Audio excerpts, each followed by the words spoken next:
was that first well, until we get to the final episode, we shot something on in episode 8 that was maybe my new favorite down set. But man, that was a fun scene to shoot. Epic. I'm so lucky to have gotten to do that. Just the memory of that, and honestly, that I don't know what to say other than that.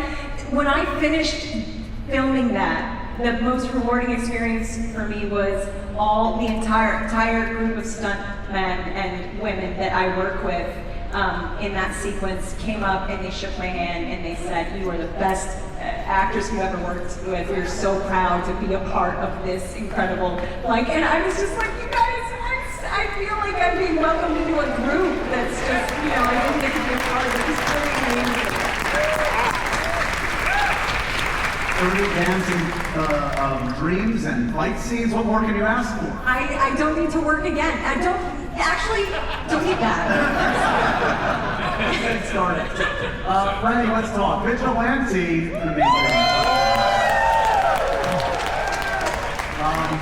Who do you think is more loyal to Peacemaker, Eagly or Vigilante? Are you competitive with Eagly? Ooh. Well, I have to say Vigilante.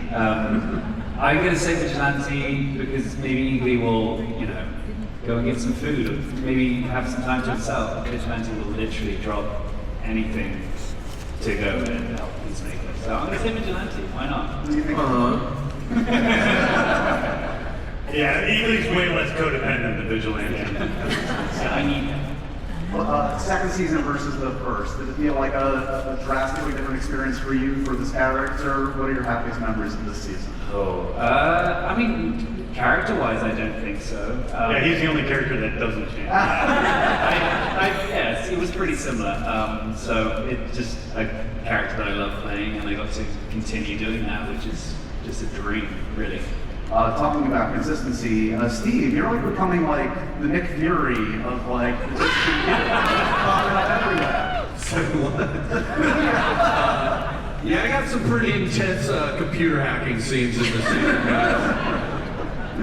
What's it like now to go back and obviously the Creature Commandos as well, back to live action, popping up in these different incarnations? That's going to be a badge of honor for you and the Economist. It's amazing, and I get to pay my rent for a few more months. I can't thank James enough for this. How do you think Economist is balancing the relationship between Argus and the 11th Street Kids this season? He's a little torn. I mean, I'm working for this monster right here for a lot of this season. And, we all know his relationship with Peacemaker by this point. And so, yeah, I'm kind of walking a very thin line this season. Mr. Frank Grillo, let's talk. Yes. You're so excited. I think I speak on behalf of everybody that you are a part of this. Of course you're a part of this. You have to be. Frank Grillo, everybody. Look, we got a taste of him. Obviously, Creature Commandos, Superman, but we're seeing Rick in a different context here. Talk to me a little bit about approaching this character. Yeah, James, when we spoke early on, it was, this evolution of Flag, and but consistently driven by the same thing, which is pretty much revenge for his dead son. Speaking of which, where are my sons? Are they here? My guys? Right here, Dad. Where?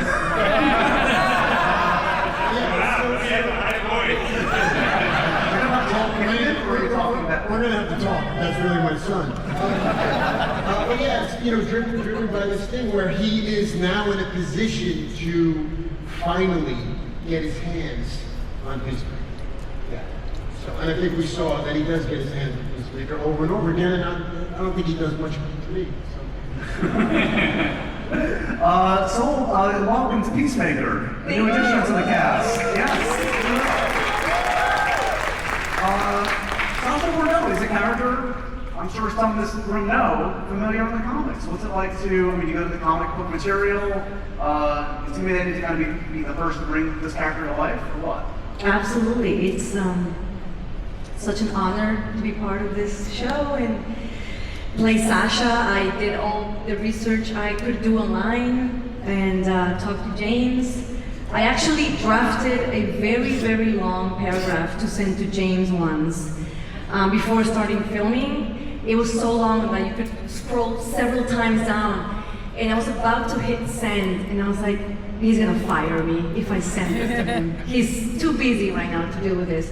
So I kind of, yeah, I did my thing, and I was waiting for him to let me know if I was on the right track. And I think Wait, I what was. did it say? A lot of questions about the character. Oh, I wouldn't have minded. Read that. it now. It was, I've seen it. it was a lot of questions. It was really long. But no, I mean, it's an honor. I mean, she's such a badass, and this cast. I mean, come on, look at these people. They're icons. And to work with James is an absolute dream. And nobody lies when they say he doesn't hire assholes. Everyone on set is so kind, very happy to be there, I have a no assholes policy except for Frank. He's so talented. My children are here. There you go. Spoiler for them. James, how do you decide like who to pluck from the comics, like Sasha Bordeaux, to say like that's a character that makes sense in this Well, world? Sasha was a character I like in the comics, and I wanted somebody who maybe had a little bit of a metahuman tinge and something that was a little bit different. And also, it was just, I guess I was just thinking about Sasha Bordeaux when I was writing that page. Yeah. All right. Talking about amazing casts, Tim Meadows, everybody. Come on.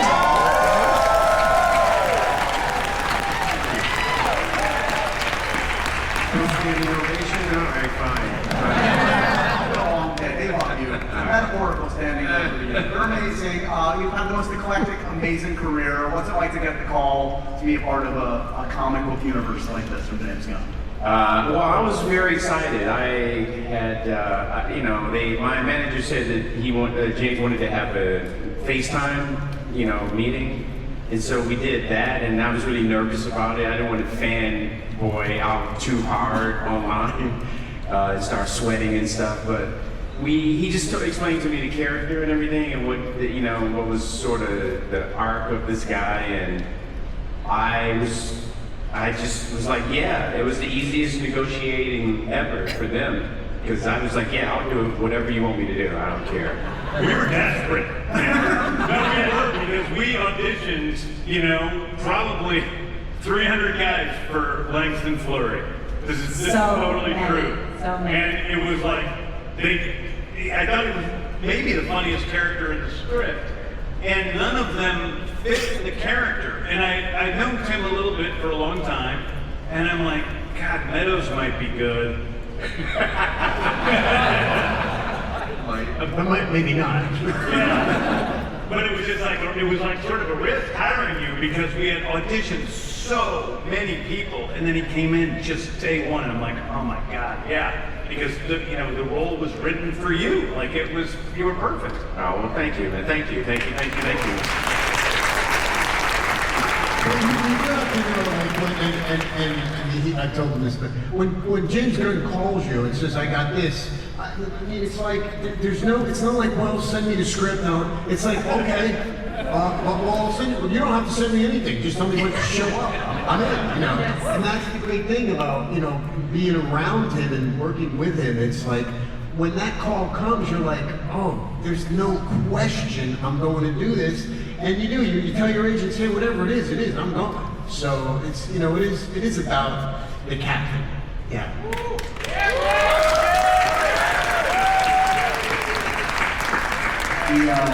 The only thing better than talking about this eclectic cast is seeing them in action. This clip actually features a bunch of folks here, including Tim, Steve, and some others. Let's take another first look at Peacemaker Season 2.